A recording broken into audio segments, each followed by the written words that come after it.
98년도에 개봉했던 영화 중에 라이언 일병구하기라고 하는 영화가 있었습니다. 여러분들께서 혹시 보셨는 줄 모르겠지만 이 영화가 있었는데요. 포스터 한번 띄워주시면 감사하겠습니다. 이 영화는 2차 세계대전 때 2차 세계대전을 배경으로 하는 전쟁 영화입니다. 장교 한 명을 포함한 8명은 라이언 일병을 찾아내서 구출하기 위해서 길을 떠나는데 그 길목마다 전투를 해나갑니다.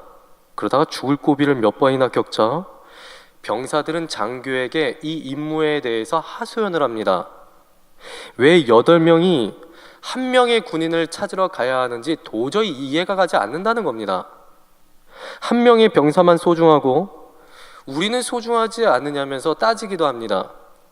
그러자 장교는 이 병사를 무사히 돌려보내야만 내가 집으로 갈 수가 있다면 당연히 찾아야만 한다고 대답을 합니다. 즉 자신도 좋아서 이 일을 하는 게 아니라 위로부터 내려왔던 명령이기 때문에 어쩔 수 없이 이 일을 해야 한다라고 말을 했던 것입니다. 이 말을 들은 병사들은 모두 다 잠잠해지고 라이언 일병을 살리기 위해서 장교를 비롯한 8명이 독일군과 싸우지만 결국 여러 명이 죽고 이 라이언 일병을 무사히 집으로 돌려보내게 됩니다. 이 영화에서 눈여겨볼 포인트가 몇 가지가 있습니다. 그중 첫 번째 포인트는 단 한 명의 병사를 위해서 조직이 희생을 감수했다라는 사실입니다. 한 명의 목숨과 8명의 목숨을 비교하라고 한다면 많은 사람들이 8명의 목숨을 더 귀한 것이다 라고 이야기를 할 것입니다. 그리고 한 명을 살리기 위해서 8명이 죽을지도 모르기 때문에 차라리 한 명을 포기해야 한다고 말할 수 있을지도 모르겠습니다. 그러나 이 영화에서는 한 명의 목숨도 공동체가 지켜줘야 하는 생명이고 공동체는 단 한 명의 생명이라 할지라도 소홀히 할 수 없다라는 것을 우리들에게 가르쳐주고 있습니다. 다음 두 번째 포인트는 군인들에게는 이해가 안 되는 명령이 하달될 때도 있다는 것입니다.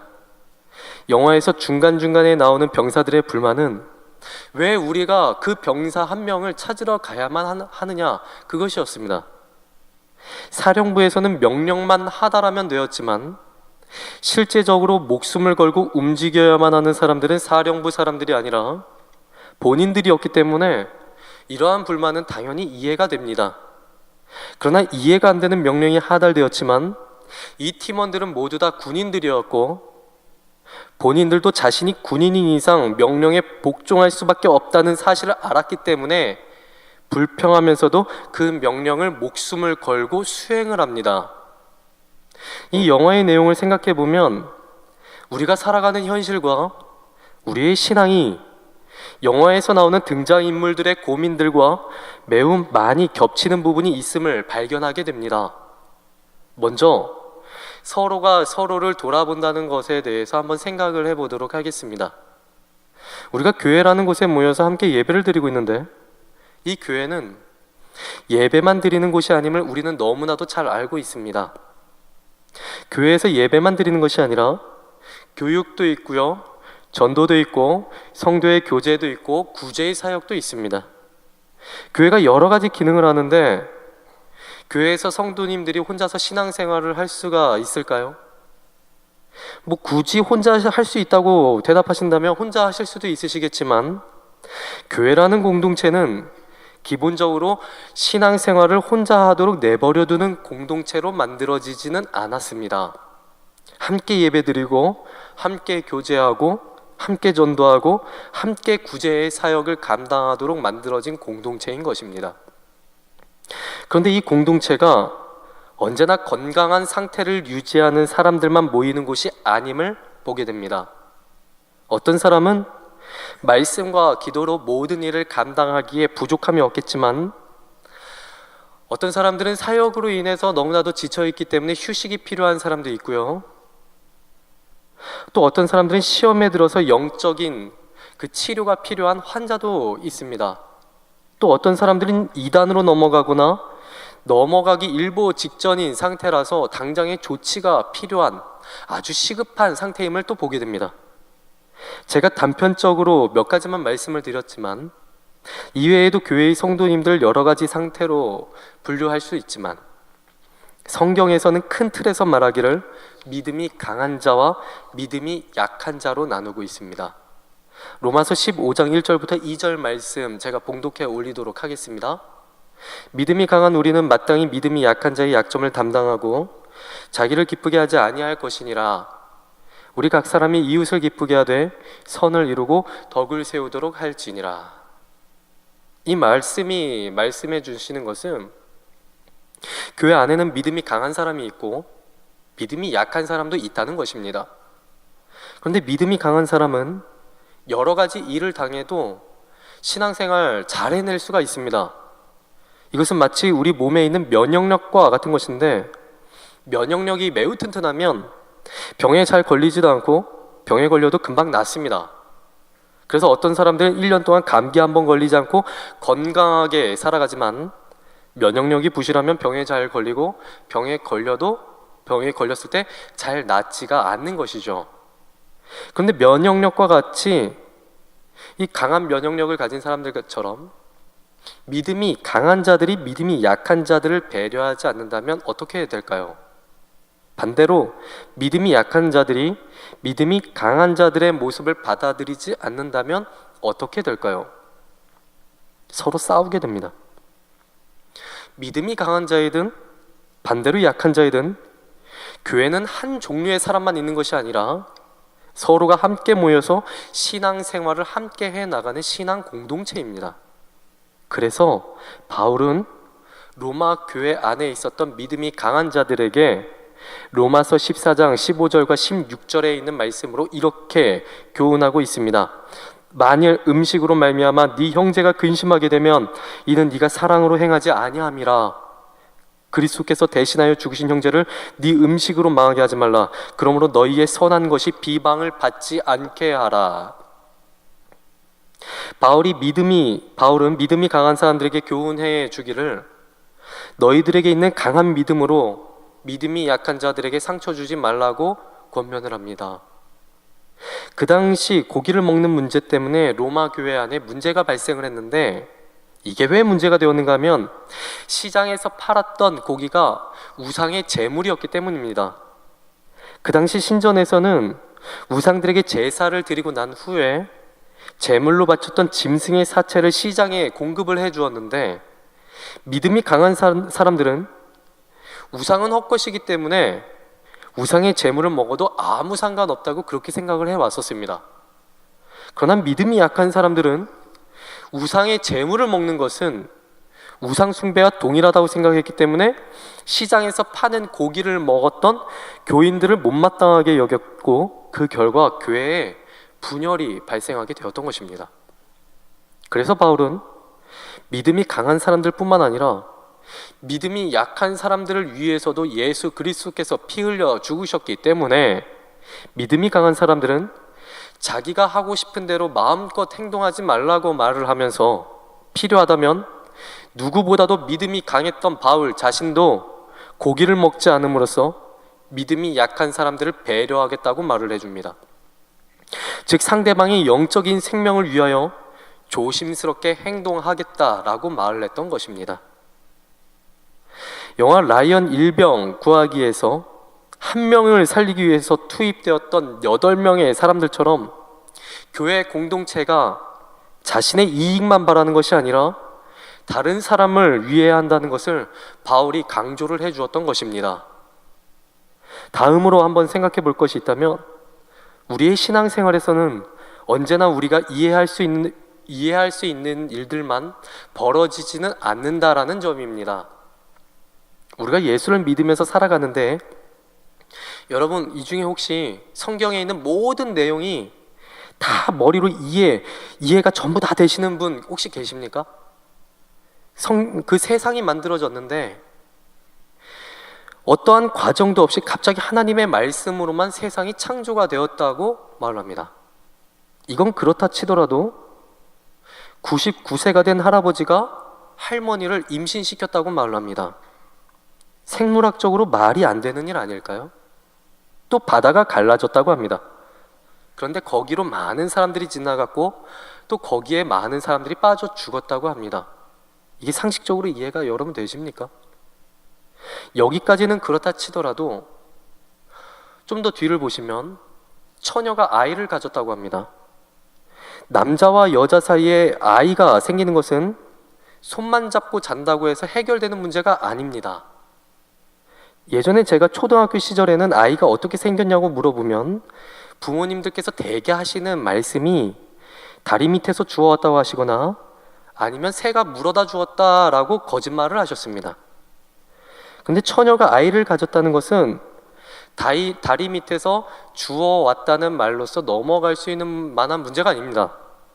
아이가 생기는 것은 제가 구체적으로 말씀드리지 않아도 남자와 여자 사이에 어떤 일련의 프로세스가 있다는 것을 우리 모두는 다 알고 있고, 심지어는 초등학생들조차도 인터넷 동영상을 보면서 어른들보다 더 자세히 알고 있습니다.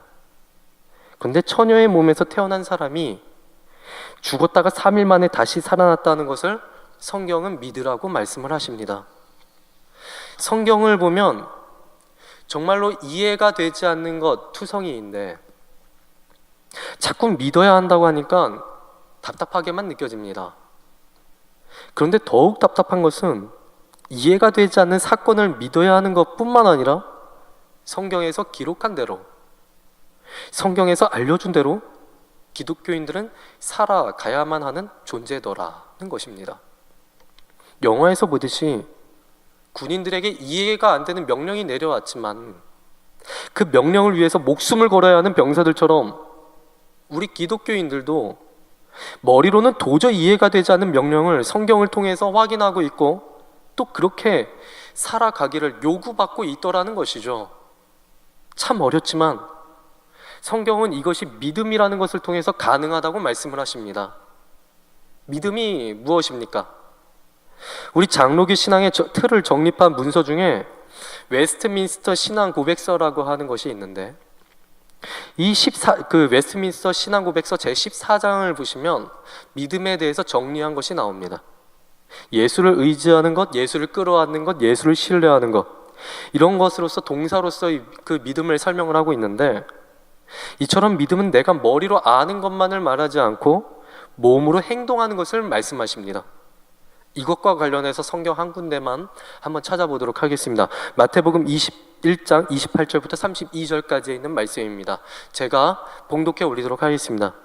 그러나 너희 생각에는 어떠하냐? 어떤 사람에게 두 아들이 있는데 맏아들에게 가서 이르되 예, 오늘 포도원에 가서 일하라 하니 대답하여 이르되 아버지 가겠나이다 하더니 가지 아니하고 둘째 아들에게 가서 또 그와 같이 말하니 대답하여 이르되 실수이다 하였다가 그 후에 뉘우치고 갔으니 그 둘 중에 누가 아버지의 뜻대로 하였느냐? 이르되 둘째 아들이니이다. 예수께서 그들에게 이르시되 내가 진실로 너희에게 이르노니 세리와 창녀들이 너희보다 먼저 하나님의 나라에 들어가리라. 요한이 의의 도로 너희에게 왔거늘 너희는 그를 믿지 아니하였으되 세리와 창녀는 믿었으며 너희는 이것을 보고도 끝내 뉘우쳐 믿지 아니하였도다.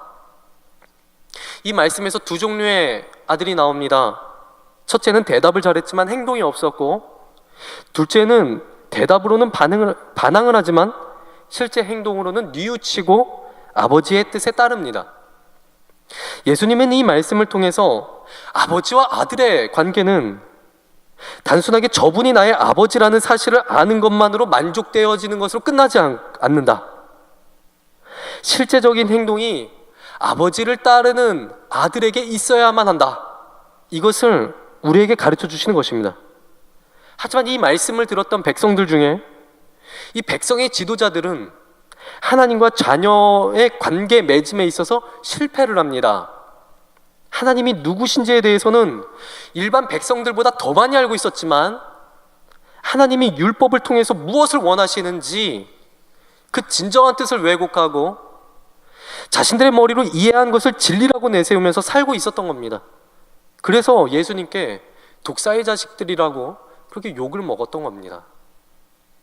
영화에서 한 명을 살리기 위해 투입된 8명의 군인들처럼 우리도 이해가 안 되는 명령을 성경을 통해서 확인할 때가 참 많이 있습니다. 세상에서 정직하게 살아가야 하고, 욕심을 버리면서 살아가야 하고, 부유한 자들은 가난한 사람들에게 나누어 주면서 살아야 되고, 가난한 자들은 부유한 자들을 보면서 시기하지 말아야 하고, 심지어는 원수까지도 사랑하라고 말씀을 해주시죠. 세상의 가치관, 그런데 세상의 가치관은 어떻습니까? 돈을 좀 더 벌기 위해서라면, 내 가족의 안락한 삶을 위해서라면 정직하지 않게 돈을 벌어도 된다라고 말씀을 이렇게 우리들에게 메시지를 던져주고 있습니다. 법을 이용해도 된다라고 말을 합니다. 오히려 정직하게 살아가면 바보라고 말을 합니다. 또 내가 다른 사람들에게 나누어 주는 것은 나에게 어떠한 여유가 있을 때 하는 것이다 라고 말을 합니다. 또 내가 받은 만큼 되갚아 주는 것이 상식이라고 말을 합니다. 그러나 우리는 이러한 것들이 하나님의 자녀로서 살아가는 방식이 아니다라는 것을 성경을 통해서 확인을 하고 있습니다. 세상의 논리로는 도저히 이해가 되진 않지만 정직하기 위해서 노력해야 되고요, 나누기 위해서 노력해야 되고, 손해보더라도 참기 위해서 노력해야 되고, 심지어는 원수마저도 사랑하기 위해서 노력해야 되는 존재가 바로 하나님의 자녀들이라는 것을 우리는 성경에 있는 말씀을 통해서 늘 확인하는 것이죠. 그런데 우리가 이 일에 있어서 실패할 때가 참 많이 있는 것 같습니다. 정직하게 살아가고 싶고, 나누면서 살아가고 싶고, 사랑하면서 살고 싶지만 우리의 마음이 이것을 하기에 성숙하지가 못해서 마음먹은 대로 안 될 때가 참 많이 있습니다. 그래서 우리에게 예수가 필요한 것 아니겠습니까? 우리가 아무리 노력해도 안 되는 것이 있고, 또 우리가 완벽한 존재가 아니기 때문에 하나님 나라에 들어가기가 참 많이 부족하지만 예수님이 우리를 위해서 희생해 주셨기 때문에 우리가 하나님의 나라, 하나님의 자녀가 되어서 하나님 나라에 들어가게 될 것입니다. 그런데 갈라디아 교회는 우리를 위한 그 예수님의 희생을 받아들이지 못해서 교회 내에 싸움이 벌어집니다. 하나님 나라에 들어가려면 유대교의 율법을 지켜야만 한다, 그렇게 주장을 했던 것이죠. 유대교 율법은 대략 630가지 정도가 있는데 구체적으로 전부 지키는 것은 정말 어렵습니다. 예를 들어서 안식일에 세수를 할 때는 물방울이 팔꿈치까지 내려오면 안 된다고 합니다. 또 안식일에는 500m 이상 걸어가서는 안 되고, 집에 있는 전기 스위치도 올리면 안 됩니다. 또 요리를 해서도 안 됩니다. 그러니까 여러분들이 주일날 금요일날 밤서부터 저녁 8시서부터 토요일 8시까지, 저녁 8시까지 요리를 하기 위해서 가스레인지 불이나 인덕션에 있는 전원 스위치를 올리는 것조차 율법을 어기는 것이 되는 거예요. 여러분, 이런 거 다 지키면서 사실 수 있으시겠습니까? 우리 예수님이 오셔서 율법의 완성이 되셨다는 그 말씀은 율법 안에 담긴 하나님의 구원과 사람을 거룩하게 하시려는 그 하나님의 말씀을 십자가에서 완성시키겠다는 말씀이셨습니다. 그리고 이 말씀대로 예수님이 십자가에서 희생하심으로써 우리가 율법을 지켜서 구원을 받는 것이 아니라 예수님의 희생 때문에 하나님의 자녀가 되어서 우리가 구원을 받게 된 것입니다. 하지만 갈라디아 교회 안에 있었던 율법을 지켜야 한다는 유대주의자들은 함께 신앙생활을 해나가는 교인들을 자신들이 가진 잘못된 믿음으로 정죄를 해버립니다. 지금도 동일하지만 그 당시 교회에 온 사람들은 세상에서 구원에 대한 답을 찾지 못했지만 기독교인들이 살아가는 삶의 모습을 보고 교회로 들어왔던 사람들이었습니다. 기독교인들이 사는 모습을 보니까 세상 사람들과는 전혀 다른 방식으로 살아가는 모습을 눈으로 확인을 했던 겁니다. 박해를 받아도 참으면서 막 행복해하고, 숫자가 줄기는커녕 오히려 막 늘어나고, 서로가 서로를 돌보는 모습을 보고 감동을 해서 기독교인들을 움직이는 삶의 근원이 무엇인가, 도대체 무엇인지 궁금해서 교회에 나온 사람들이었는데, 막상 교회에 왔더니 율법을 지켜야만 구원을 받을 수 있다, 이렇게 말하는 사람들이 있었던 겁니다. 제가 어려서 주일학교 다닐 때에는 교회 어른들이 주일날에 절대로 돈을 쓰면 안 된다고 그렇게 가르쳐 주셨습니다. 주일에 과자 사 먹다가 걸리면 교회 어른들에게 마귀처럼 취급을 받았기 때문에 주일에 과자를 사 먹으면 하나님이 분노하셔서 하늘에서 불이 내려온 줄 알았어요. 근데 말씀을 공부하는 신학생이 되어서 교수님들께 가르침을 받다 보니까 주일에 돈을 쓰는 게 문제가 되는 것이 아니라 주일을 어떠한 마음으로 보내느냐, 그것이 중요한 것임을 배우게 되었습니다. 신앙생활은 율법 자체에 초점을 맞추는 것이 아니라 율법에 담긴 하나님의 마음을 아는 것이 중요한데, 갈라디아 교회는 죄인에게 아들을 보내신 하나님의 마음을 전혀 신경 쓰지 않고 율법 자체에 초점을 맞췄습니다. 그리고 이제 갓 신앙을 가진 교인들을 율법으로 막 정죄하니까 교회 내에 싸움이 생기고 문제가 생겼던 겁니다. 그런데 문제를 일으킨 사람들이 신앙이 없었던 사람들이 아니라 신앙심이 투철하고 누구보다도 열심히 있었던 사람들이었습니다. 그런데도 문제를 일으켰다는 것입니다. 갈라디아 교인들이 왜 이렇게 싸웠는지, 이 사람들이 신앙을 갖게 된 배경을 아시면 조금 이해가 빠르실 것 같습니다. 갈라디아 교회의 사람들은 사도 바울이 첫 번째 전도 여행을 할 때에 바울에게서 복음을 듣고 예수를 믿었던 사람들입니다.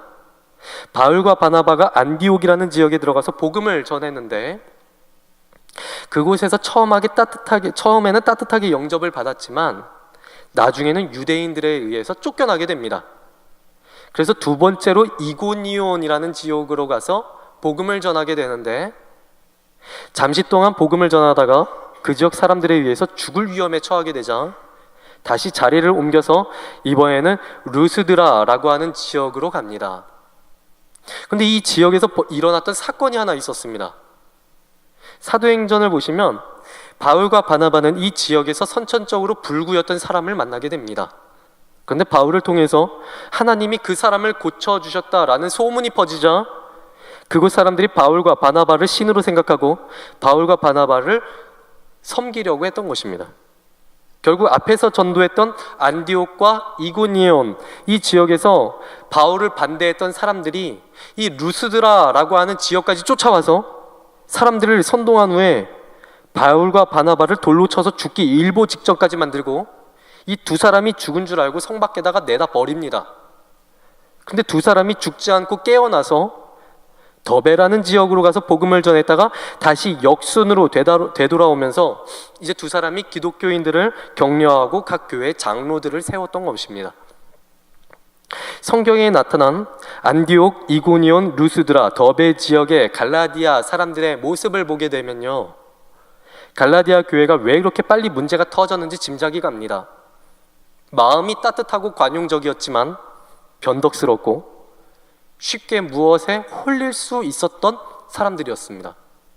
그렇기 때문에 바울이 갈라디아서 3장 1절과 3절에서 갈라디아 교인들에게 어리석도다 갈라디아인들이여 이렇게 말했던 것이 이해가 되는 것입니다. 제가 지금 갈라디아 교회 교인들의 신앙 배경에 대해서 설명을 해드렸는데, 성경을 보면서 우리는 이 사람들을 보면서 변덕스럽다고 비난하기가 쉬울 것 같습니다.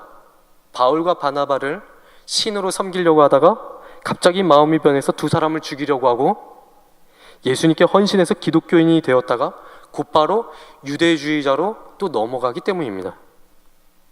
그런데 현대의 기독교인들 역시 갈라디아 교회의 교인들과 비슷한 행동을 하고 있다는 사실에 대해서 우리는 모두 다 알고 있어야만 합니다.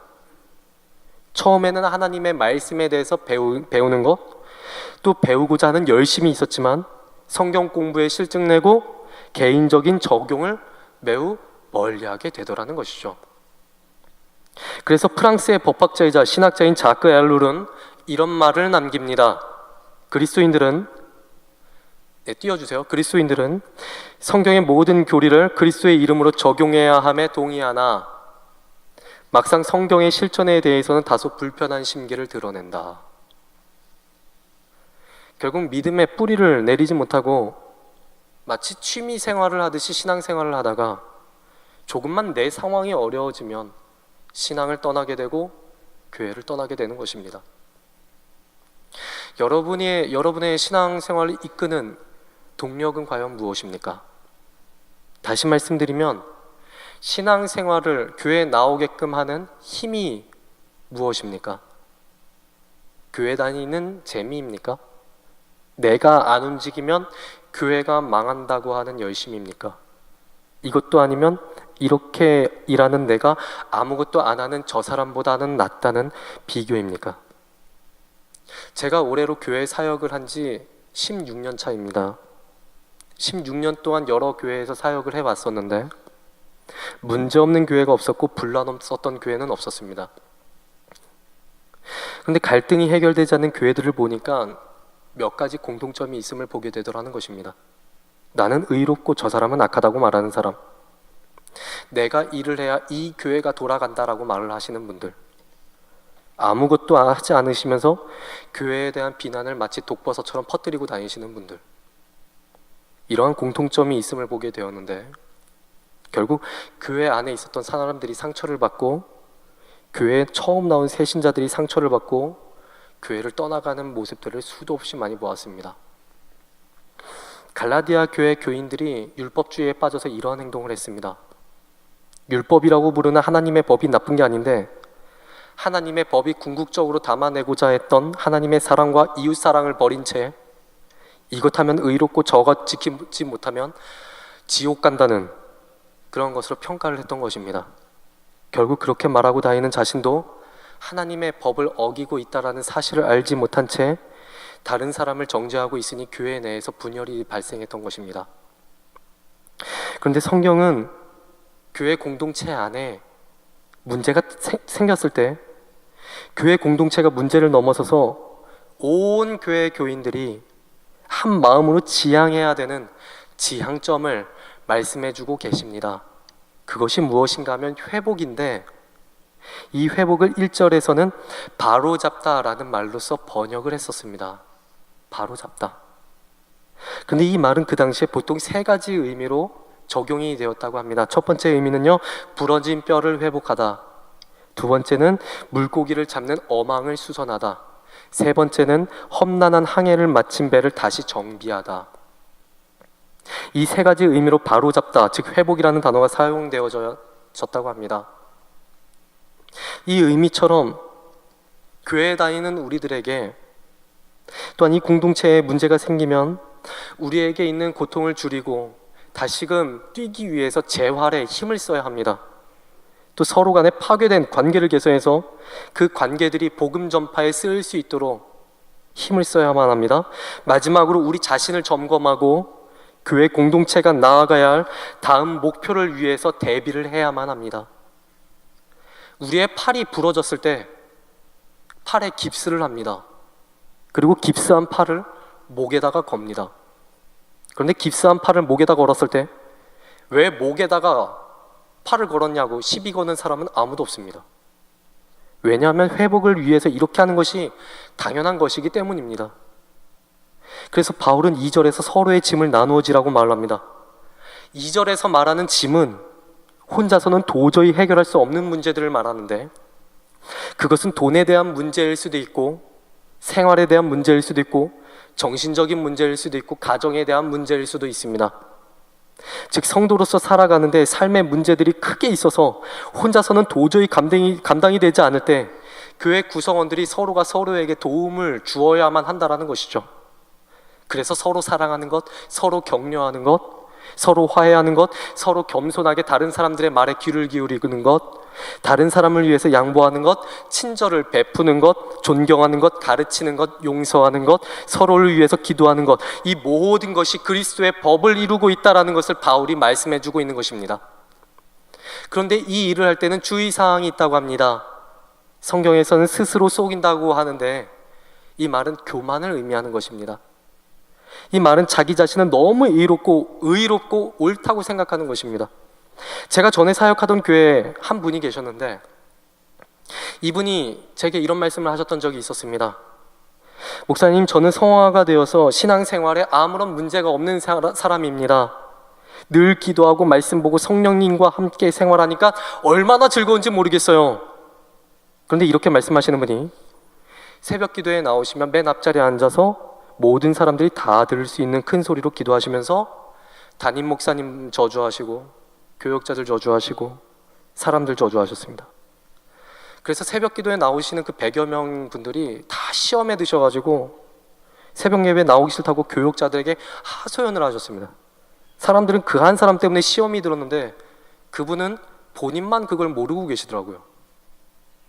우리가 아무리 잘한 것처럼 보여도 하나님 앞에서는 아무것도 내세울 것 없는 죄인일 뿐입니다. 그래서 바울이 5절에서는 각각 자기의 짐을 지라고 말씀을 합니다. 5절에 나온 짐은 2절에 나온 짐과는 전혀 다른 헬라어 단어입니다. 2절에서 말하는 짐이 무거운 짐을 의미했다면 2절에서 나온 짐은 개인이 짊어지고 가야 하는 가벼운 등짐을 의미하는 단어입니다. 사도 바울이 이 단어를 쓸 때 갈라디아 교인들에게 요구했던 것은 각자가 기독교인으로서 가져야 하는 의무와 책임이더라는 것입니다. 이 의무와 책임에 대해서 바울이 말하기 전에 먼저 예수님께서 이렇게 말씀을 하십니다. 마태복음 5장 13절부터 16절까지 있는 말씀입니다. 너희는 세상의 소금이니 소금이 만일 그 맛을 잃으면 무엇으로 짜게 하리요? 후에는 아무 쓸데없어 다만 밖에 버려져 사람들에게 밟힐 뿐이니라. 너희는 세상의 빛이라. 산 위에 있는 동네가 숨겨지지 못할 것이요 사람이 등불을 켜서 말 아래 두지 아니하고 등경 위에 두나니 이러므로 집안 모든 사람에게 비추이느니라. 이같이 너희 빛이 사람 앞에 비추게 하여 그들로 너희 착한 행실을 보고 하늘에 계신 너희 아버지께 영광을 돌리게 하라. 예수님은 우리에게 우리가 이미 소금이며 빛이 될 것이라고 말씀하신 것이 아니라 이미 너희는 소금이야, 이미 너희는 빛이야 라고 말씀을 하셨습니다. 그리고 우리의 착한 행실을 통해서 세상이 하나님을 보게 될 것이라고 말씀을 하십니다. 우리는 세상 사람들이 우리의 모습을 보고 하나님을 발견하게 할 의무와 책임을 가진 사람들입니다. 그런데 이 말씀에는 기본적으로 깔린 전제가 있습니다. 예수 믿는 사람들이 서로가 서로에게 빛과 소금으로서 역할을 해 주어야만 한다는 것입니다. 제가 교회 사역을 오랫동안 하면서 정말 교회 안에서 쉽게 이해가 가지 않는 상황 두 가지를 보게 되었습니다. 하나의 경우는 교회 다니시는 분들이 교회 안에서는 정말 너무나도 훌륭한 기독교인이신데 교회 문을 나서는 순간부터 세상 사람들과 다를 바가 없는 모습을 보이시더라는 겁니다. 그리고 또 다른 하나는 첫 번째와는 정반대로 세상에서는 너무나도 젠틀하신 분인데 교회에서는 정말 무례하게 행동하시는 분을 여러 차례 보았습니다. 사도 바울은 우리에게 서로의 짐을 나누어질 수 있는 성숙함과 개개인이 기독교인으로서 역할을 다해낼 수 있는 이 책임감, 이 두 가지를 균형 있게 가지라고 말을 해줍니다. 우리의 모습은 어떻습니까? 세상 사람들뿐만 아니라 함께 신앙생활을 하고 있는 형제 자매들이 가진 짐을 서로 나누면서 우리가 기독교인으로서 가지고 있는 책임인 빛과 소금으로서의 역할을 우리 실생활에서 감당해내고 있습니까? 영화 라이언 일병 구하기의 마지막 부분에서 라이언 일병을 집으로 돌려보내기 위해 목숨을 걸고 싸웠던 장교의 죽음이 나옵니다. 장교는 그동안 군인으로서 부하들을 잘 이끌었을 뿐만 아니라 자기에게 주어진 의무를 다했는데 죽기 직전에 라이언 일병이 이런 말을 남깁니다. 라이언, 꼭 살아서 돌아가야 해. 잘 살아야 돼. 이렇게 장교가 죽음을 맞이합니다. 세월이 흘러서 장교의 무덤에 가족과 함께 찾아온 라이언은 장교의 무덤 앞에 서서 이렇게 말을 합니다. 최대한 잘 살려고 노력했고 그런대로 잘 살아왔습니다. 최소한 대위님의 눈에 대위님의 희생이 헛되지 않아 보였기를 원합니다. 우리가 각자에게 주어진 기독교인으로서 책임을 다하면서 주변 성도들의 어려움을 함께 짊어져야만 하는 그 이유는 예수님이 나와 너 우리를 위해서 같이 희생해 주셨기 때문입니다. 그래서 우리는 서로를 보면서 서로 잘 안 맞는 부분이 있어도 서로가 서로의 짐을 나누면서 함께 신앙생활을 해 나가는 것입니다. 우리의 공동체가 우리 자신들만 돌볼 뿐만 아니라 옆에 있는 지체들까지 우리 서로들까지 함께 좀 돌볼 수 있는 그런 사랑이 넘치는 그런 공동체가 되길 진심으로 소망합니다.